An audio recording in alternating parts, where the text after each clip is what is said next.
Good evening. Thank you all for joining us. We'll wait a few moments to give everyone a chance to join before we begin.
Okay, I haven't seen anyone join in a little while. Good evening. Thank you all for joining us this evening as we provide an update on the high school project Mini Howard redevelopment. There will be interpretation services provided throughout tonight's meeting. To take advantage of interpretation, you're going to select the globe at the bottom of your screen, and then you will go ahead and select your desired interpretation language. At this time, I'm going to have the interpreters introduce themselves. If my Amharic interpreter can go ahead. ጤና ይስጥልኝ እንኳን ለሚኒ ሃዋርድ የመልሶ ግንባታ ስራ ስብሰባ በደህና መጣችሁ። የዛሬ የትርጉም አገልግሎት ስለተዘጋጀላችሁ አማርኛ ወይንም አምሃሪክ የሚለውን የዓለም ቅርጽ ያለችው ጋር በመንካት አማርኛ የሚለውን በመምረጥ የትርጉም አገልግሎት ልታገኙ ትችላላችሁ። የሴልፎናችሁ ላይ ከሆናችሁ ደግሞ 3 ነጠብጣባውን በመንካት አማርኛ የሚለውን በመምረጥ አምሃሪክ የሚለውን በመምረጥ የትርጉም አገልግሎት ታገኛላችሁ። በድጋሚ እንኳን ደህና መጣችሁ። Thank you. My Arabic interpreter. مساء الخير، نشكركم حضوركم معنا اليوم في هذه الأمسية ونناقش فيها مشروع ميني هاورد والتطورات اللي صارت في هذا المشروع. طبعا هذه المناقشة أو الجلسة مزودة باللغات الترجمة الفورية للغة العربية والأمهرية والداري والإسبانيولية بالإضافة إلى اللغة العربية. إذا كنتم عم تشاهدونا من الكمبيوتر، الرجاء الضغط على إشارة الكرة الأرضية، بعدين اختيار السماع عبر الإنترنت، بعدين اختيار اللغة المفضلة لكم للسماع مباشرة بالمعلومات باللغة اللي بتفضلوها، وهي الحالة اللغة العربية. وإذا كنتم عم تشاهدونا من التليفون، ورجاء الضغط على إشارة النقاط الثلاثة بأسفل الشاشة، وكمان نفس الشيء تختاروا السماع عبر الإنترنت، بعدين اختيار اللغة المفضلة، وبعدين السماع باللغة المفضلة لكم وهي العربية بهذه الحالة. شكرا مرة ثانية على الحضور معنا. Thank you. My Spanish interpreter. Buenas noches a todos. Les agradecemos hoy su participación en esta reunión acerca de la discusión el redesarrollo de la obra en Mini Howard. Vamos a tener servicios de interpretación disponibles para ustedes. Cuando aparezca en la pantalla el globo, ustedes pueden seleccionar la opción de acuerdo al idioma que le corresponda. Va a haber servicios de interpretación en árabe, en Dari, en Amharic y en español. Thank you. And my Dari interpreter. سلام، وقت شما بخیر. امیدوارم که همه‌تان خوب باشین. اسم من سوسن عباسی هست و در زبان داری مترجم شما هستم و این برنامه از طرف مکتب الکساندریا سیتی اسکول هست. در این برنامه در مورد برنامه‌هایی که مربوط به دکتری شما هست و برنامه‌هایی که به شما توصیه میشه، آشنایی داده میشه. شما میتوانین هر سخنی داشته باشین از زبان دری از من سوال کنین، من جواب میدهم برایتان. امیدوارم شما خوبی داشته باشین. تشکر. Thank you. Interpretation services are now available. for selection. And with that, I will turn it over to Erica Gulick. Thank you, Artia. Good evening, everyone. Thank you for joining us tonight. We're very excited to come back to you with a Mini Howard update. We have a packed agenda. I do want to note that you are welcome to put questions in the chat in the Q&A box throughout the presentation. But just note that per our agenda, we will be pausing in the middle to answer any construction related questions, any questions related to the new Mini Howard physical building. And then our teaching, learning, and leadership staff will be presenting on the educational programming update, and they will be doing their own Q&A at the end. So just keep that in mind. We'll be going over design highlights and renderings for those of you who may be new to our community meetings. And then we'll also go over the project timeline and progress and show you some images of the work that's been done out there to date. So just to introduce the team, you have a lot of people on this call tonight to be able to answer your questions. From the construction side, Dr. Alicia Hart, our Chief Operating Officer, myself, Erica Gulick, Executive Director of Facilities. We also have Arthur Carpenter Holmes, who is a new face to this project, who is our Senior Capital Program Manager and has taken the lead over the Mini Howard redevelopment project, and Artia Funderburk, who you heard from before, our CIP Communications Specialist. On the construction consultant side tonight, we have Ken Terzian, who is with our architect, Perkins Eastman, Eric Fritz, who's our lead superintendent with Gilbane, and Greg Burstein, who is our senior project manager with our third-party project management, Turner, Townsend, and Hearing. And then from the teaching, learning, and leadership side, Dr. Pierrette Finney, our chief academic officer, Carmen Sanders, our executive director of instruction, Alexander Duncan, our executive Alexandria City High School principal, and Lance Harrell, our campus administrator. I believe our consultant from Learning Center Collaborative is also on the call. So lots of smart people who can answer your questions tonight. Go to the next slide. So just to revisit the design again, for those of you who may not have been in our many community meetings over the last several years, this is what the new Mini Howard, this is an aerial view of what the new Mini Howard campus will look like. Currently, the big building that you're seeing going up on West Braddock Road is that orange color building. On the north end, we have a 4-story, basically aquatic facility on the bottom, and then a gymnasium on the top. That east wing near the parking lot is all classrooms, a 5-story wing. And then we'll have classrooms and early childhood on that south facade facing Braddock Road. We'll be putting in the parking lot coming soon on the east side of the site, backing up towards the Bradley Shopping Center. And then in phase 2, after we finish out this phase and we're able to safely move into the new building, we'll be Gilbane will be going in and putting in the athletic fields, the bus loop, the tennis courts, all those amenities that you see on the west side of the site. And again, just to reiterate some of the things that this project will be providing and what the building will ultimately hold. It's increasing our capacity from the existing Mini Howard from 850 to 1,600 students, roughly doubling the size of Mini Howard. It will incorporate and include students from grades 9 through 12, so it will no longer only be a 9th grade academy at Mini Howard. It will be 5 stories, as I said, and as you can, I'm sure see when you drive by, with an aquatics facility that will serve the whole community. And it includes a lot of specialty or specific lab spaces for our career and technical education courses, really focusing on some more of the STEM learning. I'm now going to turn over to Ken Terzian, who's going to talk through some of the design elements. Thank you, Erica. Good evening, everyone. You see 3 images here that are primarily the renderings that we show from the south, which is along Braddock Road. On the left-hand side at the bottom, you see the primary entry for the high school students. Over on the west side at a slightly higher elevation into the 2nd floor is where the bus drop-off will be for the high school students.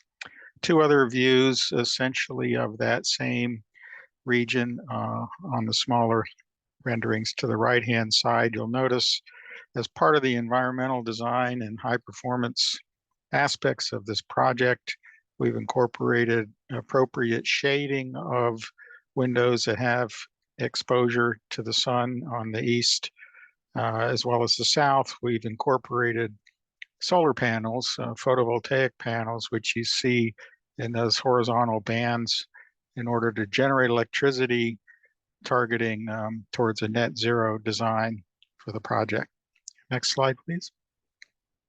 A few interior renderings here. On the left-hand side is what we call the heart of the school. It's the central space that has floors 1, 2, and 3 all connected on the lower level, floors 4 and 5 all connected on the upper levels, as a central gathering place that also provides the food service venues for the students. So this is a large area where they'll be able to get food from a number of different outlets from the food service.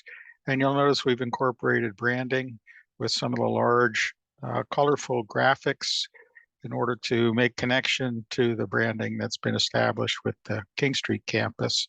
The view on the right-hand side is one of the media center or library area, where we have a large open space as well as closed spaces for different projects and gatherings in a classroom setting. Next slide.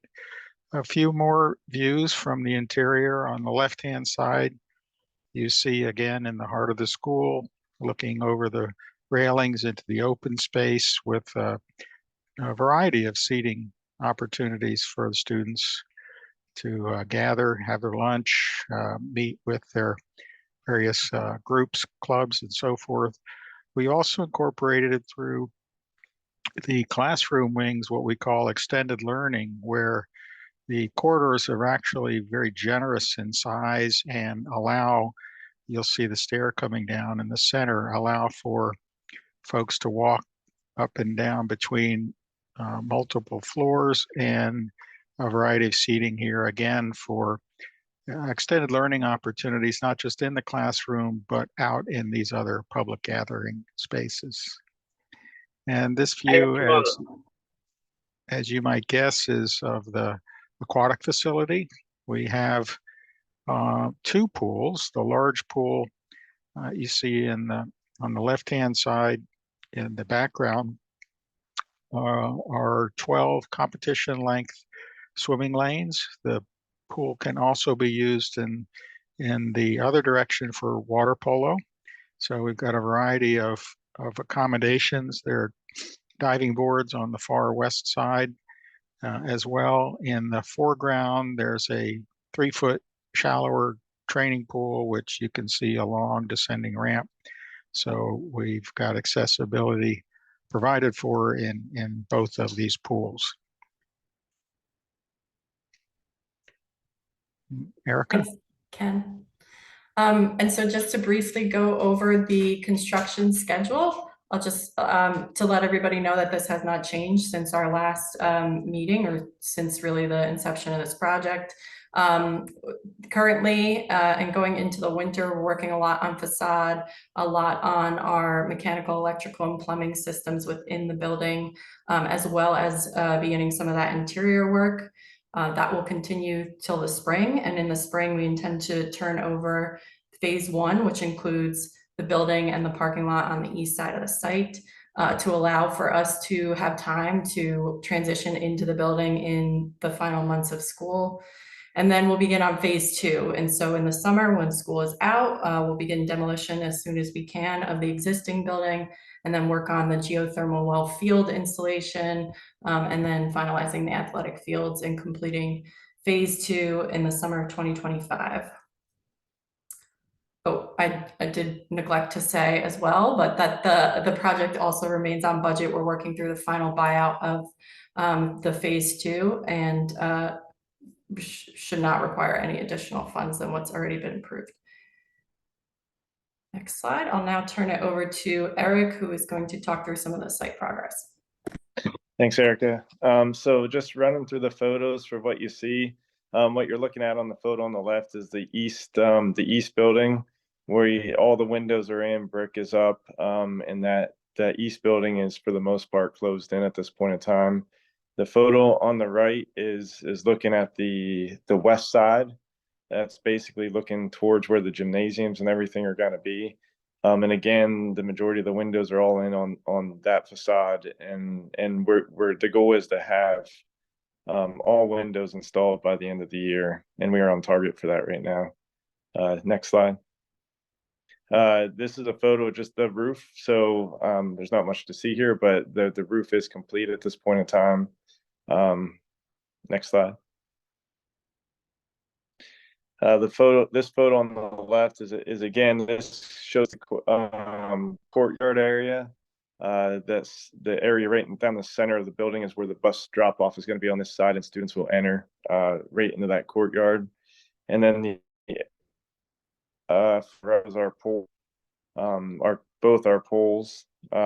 Basically, the concrete is completed. We're working on the concrete decks around and all the above ceiling work there. Next slide. Here, the photo on the left is basically the heart of the building that Ken was talking about. So this shows our 2 staircases right in the heart of the building. And the photo on the right again is part of that grand staircase in the heart of the building. Next slide. And then these photos are showing a typical classroom. So in our east building, all work is done. Our ceiling grid is up. We're getting ready for flooring. And this just shows a typical classroom that we have. Next slide. And again, this is more of your, the one on the left is a corridor in our classroom space with some accent paint that's on the wall. And then the photo on the right is, again, it's a corridor in one of the admin spaces that we have. Next slide. And I think Eric is going to take this back. I'll actually take over here. Thanks so much, Eric. So as far as communication as it relates to construction, the construction phase of the project is ongoing.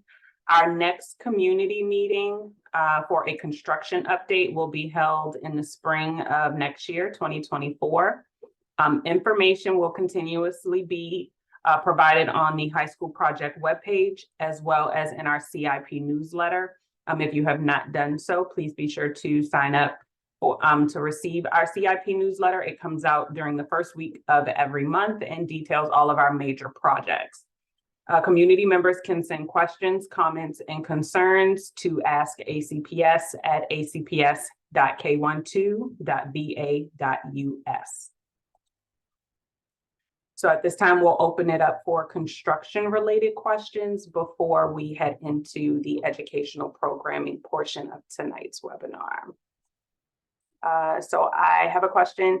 I heard there wasn't a cafeteria, but it seems like there is. Can you share a little bit about how the setup is for the cafeteria? Is there a kitchen? Just want to get clarification on how much students will need to go from King Street to Minnie Howard. Thank you. That is a good question. There is not a cafeteria in the traditional sense that we might think of a cafeteria. There's not one big space like there is at the King Street campus. But Artia, maybe if you can go back to the rendering on slide 7. And so that slide on the left, there is a kitchen and a large servery on the first floor. You can kind of see all those tables and chairs there, and that's kind of our main eating area. And then there's what's called distributed dining areas on 3 of the other floors, 2 of the other floors. Ken, help me out. 3. So on the second and third and fourth floors, there are additional spaces for students to eat, as well as there will be other serving lines that may do more grab and go type items. And our student nutrition services is engaged in this design process and working through what actual lunch will look like. But there is space for students to have lunch there. They should not need to go to King Street to do that.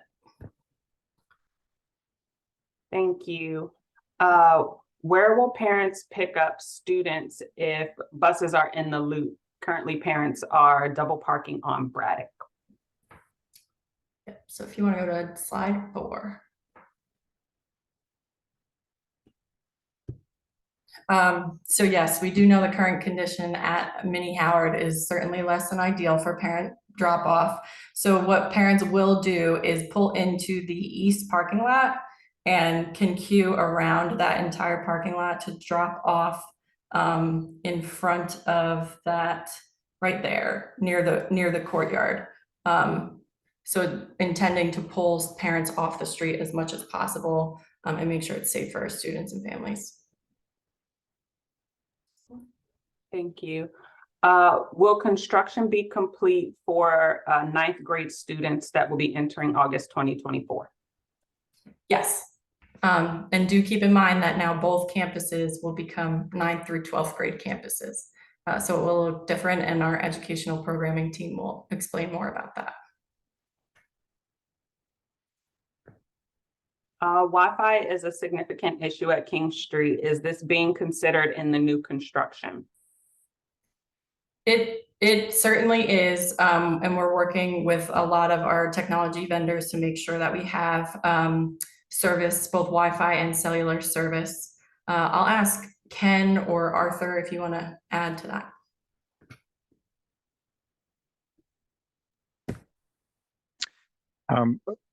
Only that, as you've said, we've got cell signal power coming in off of rooftop antennas. We're working through the technology on that now. And we've got a pretty robust system for distribution through the building facility at this point.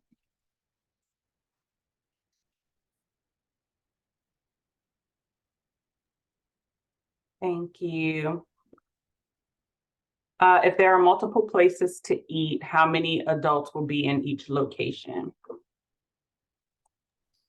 That is an item that we're working through now as we all prepare our operating budgets for Alexandria, for the ACPS, and working with safety and security services, as well as the school administration, on what makes the most sense for a distributed dining model.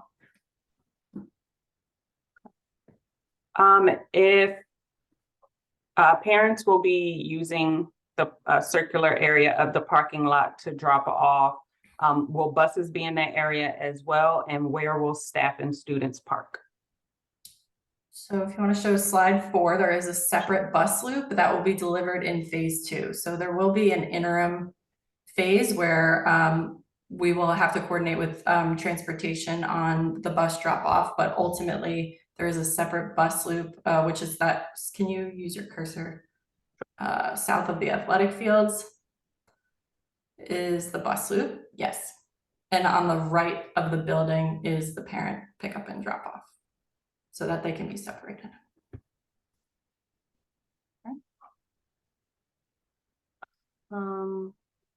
Will the gym and basketball courts also be available to the community? Yes, so Recreation Parks and Cultural Activities has been a partner on this project throughout the entire time, and we'll be using it when it's not being used by ACPS for our school or athletics. Will there be student parking? So parking is limited on the site. We have not determined yet how much parking will be available for staff and how much parking will be available for students, if any, at this site, but that is something that we are working through. I think I do want to make sure we leave enough time for our teaching, learning, and leadership team. So maybe we'll take one more question.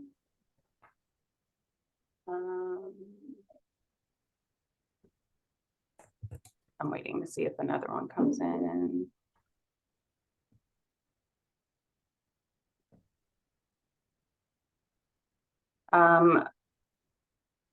Assuming a surge in the high school population with the new building, will we work to mitigate the possible increase in truancy in Bradley Shopping Center?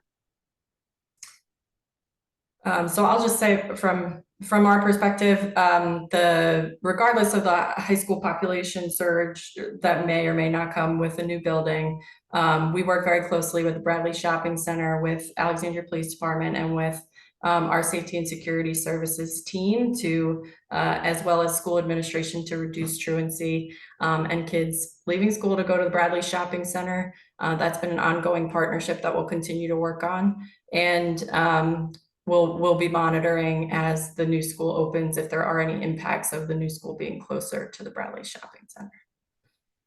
I will just note that we do have all of your questions, and we'll use them to guide any frequently asked questions or updates that we make on the website, and can certainly make sure to incorporate some of these responses into a future community meeting. Artia, do you want to say anything before we turn it over to the TLL team? No, we'll just go ahead and get into educational programming. I'll hand it over to Dr. Pierrette Finney. Thank you. Good evening, Alexandria City community, particularly our middle school and high school families that are joining us this evening. My name is Dr. Pierrette Finney, and I'm the Chief Academic Officer for Alexandria City Public Schools. It is our delight to engage with you this evening as we embark upon this year's school countdown for our second grade 9 through 12 campus. Over the course of this school year, we will be engaging with the community and providing clarity and understanding to secondary educational programming. We respectfully ask for your support and collaboration as we provide clarity regarding educational programming, but also as you seek to understand. It is important for families to understand that the high school project is a two-pronged approach to create an optimal learning environment for our students. One prong is construction, and the second prong is educational programming. You have already heard from our construction team, and I, along with my colleague Carmen Sanders, will be providing you with educational programming updates. We are also joined by our high school executive principal, Alexander Duncan, Lance Terrell, who's our campus administrator for the Minnie Howard campus. Not on camera is Brianna Hardaway, who's our director of counseling for the high school, and also Devin Vadichka, who's our lead consultant for Learning Center Collaborative. As we explored new educational opportunities that present themselves by having two 9 through 12 grade campuses, engagement opportunities were facilitated with students, staff, and the community regarding the type of learning environment that we wanted for our high school students. These community meetings were facilitated during the 22-23 school year. The results of these engagement opportunities led to the development of our core values and drivers, which have been the focus of all recommendations that have been put forth to the school board. These core drivers include an equitable learning environment. We want all students to be engaged in an equitable learning environment that meets their needs. We have greater than 4,500 students, which requires that we provide a variety of learning opportunities and robust learning opportunities to support our students' interest and passion. Relationship and community. We want our students to feel as if they have a relationship within a small learning community fostered by staff who support them and students who have similar academic interests. Achievement and growth. Student growth and achievement is always our first priority. We want our students leaving Alexandria City High School prepared for college and career. And student choice and multiple pathways. The program of studies, which you'll hear about next, is a process that we implement on a yearly basis and is approved by our Alexandria City Public Schools School Board. As a result of engagement feedback that expressed a desire for student choice and multiple pathways, planning for the expansion of academies and pathways began. It's important to note that academies and pathways are not a new concept for Alexandria City High School. As shared before, we have greater than 4,500 students across 4 campuses, which requires that we have multiple academies and pathways. As academies and pathways, again, are not a new concept for our high school, what you will find when you're able to view the program of studies for the 24-25 school year is an expansion of work that we already have in place. We currently have 4 major academies currently at the high school that have been engaging students in small learning communities for a number of years now. Our first academy currently at the high school is the International Academy. The International Academy was established at the high school during the 2011-2012 school year and at Francis C. Hammond Middle School during the 2015-2016 school year. The International Academy supports English language learners with content mastery and language proficiency through rigorous, experiential, and project-based curriculum for college and workforce readiness. Our second academy is the STEM Academy. The planning process for the STEM Academy began in the 2011-2012 school year. The administrators and central office staff joining you this evening were either a part of the planning process for the STEM Academy or actually taught in the STEM Academy. In fact, Mr. Duncan, your ACHS executive principal, was a STEM Academy English teacher and has firsthand knowledge of how small learning communities can create a sense of belonging and academic rigor for our students. Our third academy, currently at the high school, is the Governor's Health Science Academy. The Governor's Health Science Academy was established in 2018 through a partnership with George Washington University and currently has 6 different pathways that kids can matriculate through. And finally, our fourth academy, currently at the high school, is our Academy of Finance. Our Academy of Finance is our longest running academy and is sponsored by the National Academy Foundation. I will now turn this portion of our presentation over to Carmen Sanders, Executive Director of Instructional Support, who will share additional information regarding academies, pathways, small learning communities, and the program of studies. Thank you. Thank you, Dr. Finney, and good evening to all of the families who are viewing in this evening. As Dr. Finney mentioned, our academies have been in place in Alexandria City Public Schools for some time. As we think about the high school project, please think about the definitions that are on this slide. The academies are an umbrella of instructional and programmatic themes for the opening of the new Minnie Howard campus that will now be a 9 through 12 campus. This will provide expansion of opportunities for our students. As you see listed, global studies focus on interdisciplinary studies, considering multiple perspectives of learning and pathway study that speaks to students' interest areas.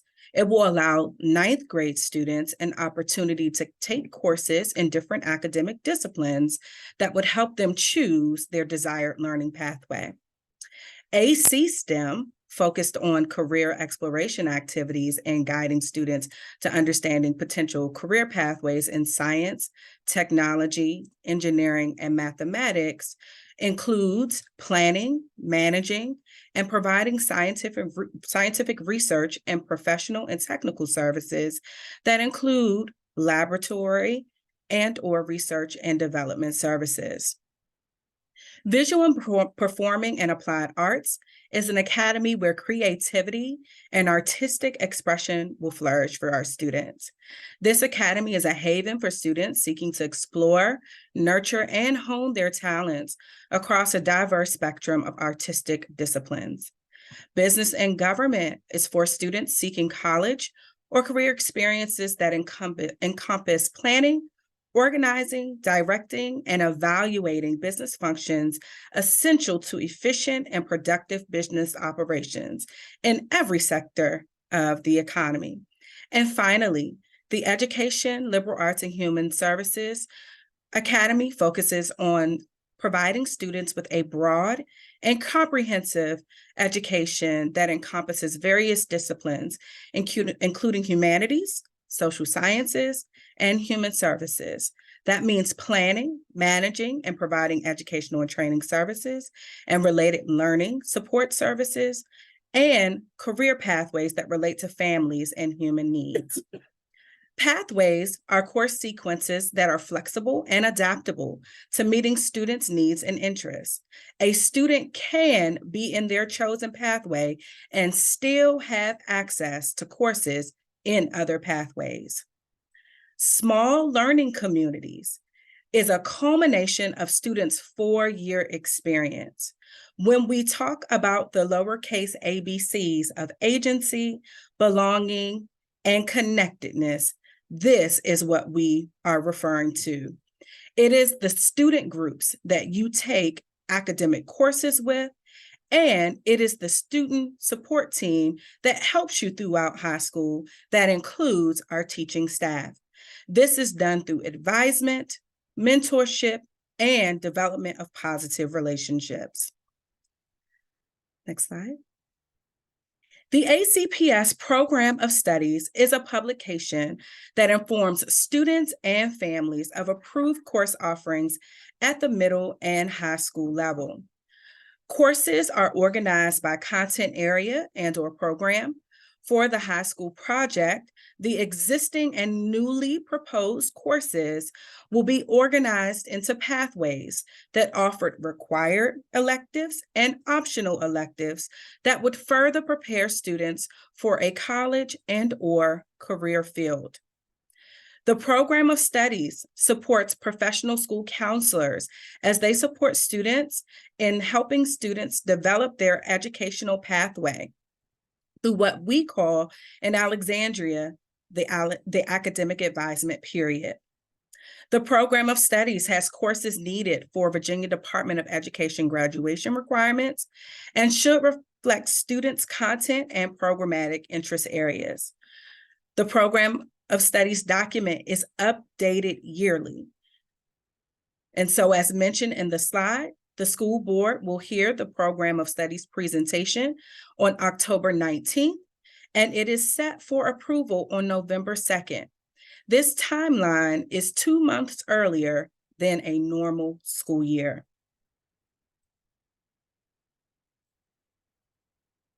After the Program of Studies is approved, there will be course organization and data entry in PowerSchool with our counseling team and Department of Technology Services. This step is in preparation for the academic advisement period that I mentioned earlier, that is led by our professional school counselors and the Department of Student Services and Equity. During that period, students will choose courses based on their desired pathway and graduation needs. Academic advisement will provide information and drive continued logistical planning for how students will experience the learning day. And throughout all of this work, staff will receive monthly updates, and Dr. Finney will share the community meetings information for families and members of the Alexandria community so that you can stay connected to our planning information. Thank you. Thank you, Ms. Sanders. And so there will be several ways that families, the community, and the community can engage with us over the next few months. Educational programming website updates will be found in 2 locations. If you go to the Teaching, Learning, and Leadership website, at the bottom to the right, you'll see a link for the high school project. It will link you directly back. Even if you put in the search box, the high school project, it will link you back to the same location where you will find monthly updates there. And so you may be wondering, how can you continuously engage with us in the educational programming process and provide feedback and ask questions? And so tonight we are providing our first meeting, being a part of the educational programming team, working with the construction team. On October 26th, we will provide an update on the Program of Studies. There's much more detail to the Program of Studies. However, we do have to present our Program of Studies to the school board first this coming Thursday evening, which we do invite you to watch. But we'll also be providing another update on the Program of Studies on October 26th for the community. And then on February 15th, we will be presenting about understanding the academic advisement process, because by this time, your students will be actively engaged in registering for their courses for the next school year, and we want to support families in that process. And then April 18th, as we come to the end of our school year and the end of construction and our master scheduling process, we'll have a community Q&A for any remaining questions that families may have. And so these meetings will be held via Zoom webinar at 6:30 p.m. and the Zoom link will be sent through the Express, and also through our School Parent Square. And so in between the time that we are having community meetings, we will also be providing website and newsletter updates in November January, and March. And so please visit the ACPS website that was provided on the previous slide. And when you receive a copy of this presentation, you'll be able to link directly there. And so the educational programming phase is ongoing. As I shared before, our next community meeting is on October 26th. And again, you can find more information from the high school project webpage. But if you have further questions or feedback, very similar to the communications team, you may email askacps@acps.k12.va.us. Thank you so much, Dr. Finney. So I'm going to share our points of contact for the project.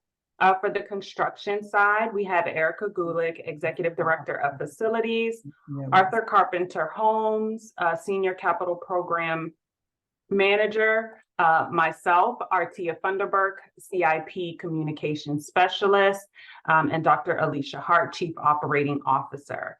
For the educational programming side of the project, we have Dr. Perrette Finney, our Chief Academic Officer, and Carmen Sanders, our Executive Director of Instructional Support. So at this time, we will open it up for questions as it relates to educational programming. We have a question.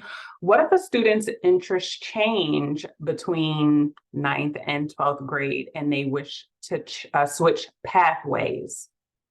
That's a great question, and a question that we often receive. So the important thing to remember is that the core content classes that your students are taking will lead them to either their standard or advanced diploma. The pathways consist of required electives or optional electives that students will take. And so these elective choices will also help students lead toward graduation. But if a student decides that they want to change their pathway, while it's not preferred, we want them to be engaged with one community throughout their entire time. It is possible. Has it been determined which academies will be based at which campuses?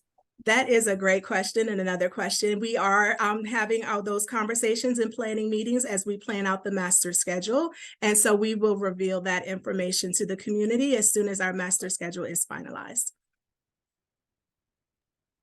Can you speak more directly and practically about how students will be divided between the two campuses? What will be in each campus, or are there limitations on each campus of what classes will be offered where? Thank you. So a portion of that I can answer now. Students will have access to both campuses, as we currently do at this time, where we do have students matriculating between the Minnie Howard and King Street campuses.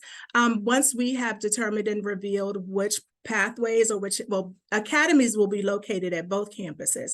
But once we have revealed which pathways will be located at each campus, that will determine how many students, recognizing that there is a population limit to the number of students that each campus can hold. Erica, if you could just give me an update once I finish on how many, the population size for the Minnie Howard campus. But we will be working within those parameters and ensuring that, the pathways also fit those parameters. So our goal capacity for each campus, the new Minnie Howard will be 1,600 students, and the King Street campus will be 2,900 students. Thank you. Which academy does the Governor's Health Science Academy align to in the future? It aligns to the STEM Academy. Okay.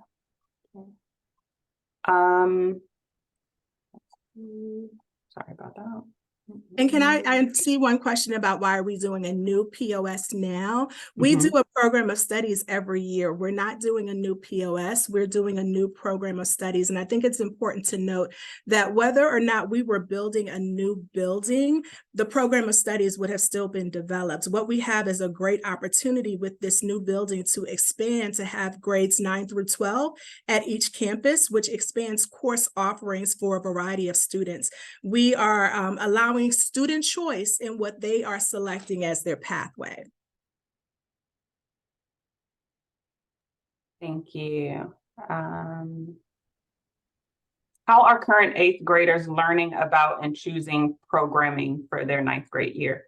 That's an excellent question. And we actually had a planning meeting today with Danae Scott, who is the ACPS Director of Counseling, and she's working very closely with our middle school counselors to ensure that they are able to support students in scheduling for their 9th grade classes, but also ensure that our 8th graders are able to understand the academies and pathways and make informed decisions.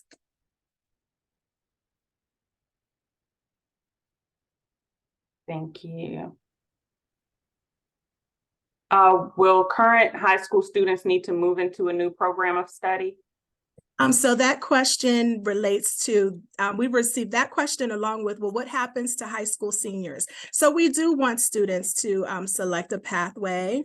And so it's not necessarily them moving into a new program of study, right? Because our students are still taking their core classes for grades 9 through 12, English, math, social studies, and language arts.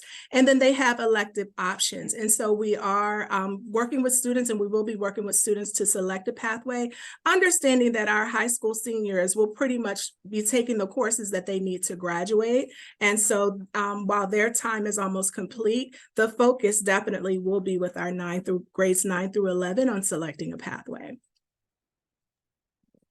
Thank you. Academies and pathways sound like tracking. Please explain the difference.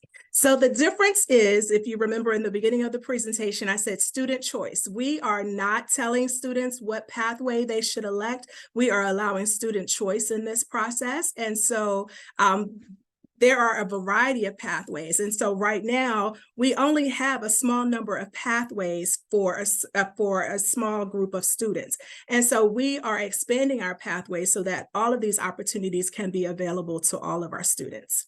And so the pathways, along with the academies, once we speak to the program of studies, you'll be able to hear more about the pathways, see what the pathways are as we present to the school board on Thursday, but also share that information again next Thursday. And so if you are seeking questions, detailed questions about what pathways fall under each academy and the names of each pathway, we'll present that on Thursday, and then we'll also present it again next Thursday, October 26th. Thank you.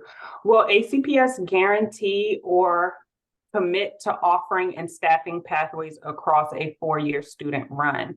There's a concern that a student starting will begin and then staffing may require a course to be cut. So I think it's important to note that all courses are based upon student interest and enrollment, and then of course, the hiring process. And so we are committed to staffing programs that are being scheduled based on enrollment and student interest.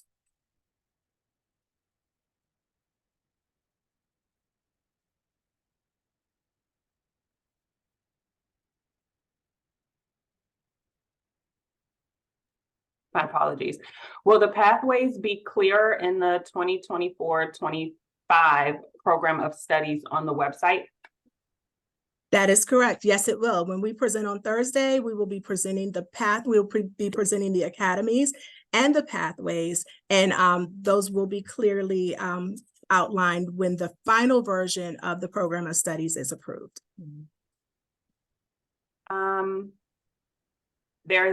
You're placing emphasis on that there's no change to curriculum, just some reorganization of pathways. What is the expected benefit for students for what appears to be such a minor change? Thank you for that question as well. So right now, it should be noted that the pathways that we currently have in place and the academies that we currently have in place lead students to industry certification, or in the case of George Washington University and working with the Academy of Science, experiential experiences that students wouldn't typically receive unless they were otherwise a part of these academies. And so while there is no change in curriculum, I think it's important to note that we're using the Virginia Department of Education curriculum in all things, and we're organizing pathways in a way that helps students really think about what they want to do next, think about their college and career options, and also have the flexibility of having student choice in these elective options to make informed decisions so that they're not just selecting a pathway or selecting an elective, we want them to select an elective that leads them to something concrete. How often do you estimate that a student would need to switch between campuses during the day? I think it would depend on their schedule. Mr. Duncan, can you speak to, or Mr. Duncan, can you speak to how many times we have buses matriculating across campuses? But it is based upon their schedule. Good evening, everyone. Thank you so much for your question. Yes, it is dependent upon the student schedule. One of the things that we are also planning for as we transition into this 24-25 schedule is to limit transportation across campuses. So as much as, to Dr. Finney's point, it required a student to go across the campus for a course. In other words, we're planning to prevent as much as possible any unnecessary transportation. In other words, if we can schedule students' classes on a red day, all at one campus to prevent them from having to transport, then that's our goal.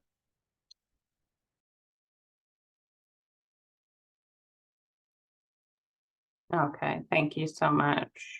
See.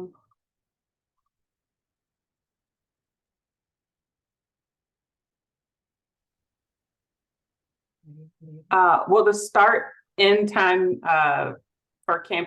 will the start and end time of the school day be the same as King Street? Yes, as of right now, yes, it is.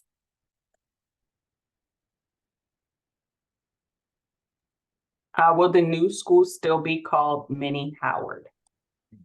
It will be a campus of the Alexandria City High School. So we have 4 campuses: Mini Howard, King Street, Chance for Change, and Satellite. So it will be a campus of Alexandria City High School.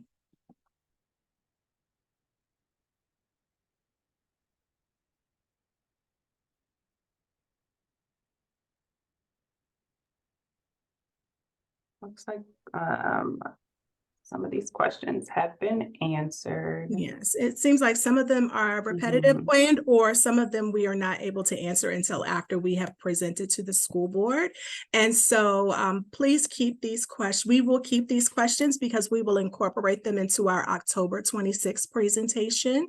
And so once we present to the school board about the entire program of studies for the 24-25 school year, the remaining questions that are there, we'll use them to incorporate into our next presentation. Thank you so much, Dr. Finney. And thank you to all of our attendees for asking your questions.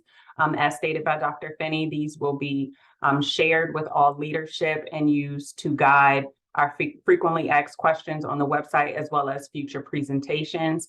Any questions that you may have that may come up following tonight's meeting, feel free to share them on the email address askacps@acps.k12.va.us. Tonight's meeting presentation will be available on the Mini Howard project webpage for your review tomorrow. Tonight's meeting has been recorded, and following it being closed captioned, that will be available for your review on the website as well. We strive to have that video available within a week's time. We thank you all so much for your time and attendance and support in the Mini Howard project. And I'm sure that Dr. Finney and the TLL team look forward to seeing you next week on the 26th. Thank you so much. You all have a great evening.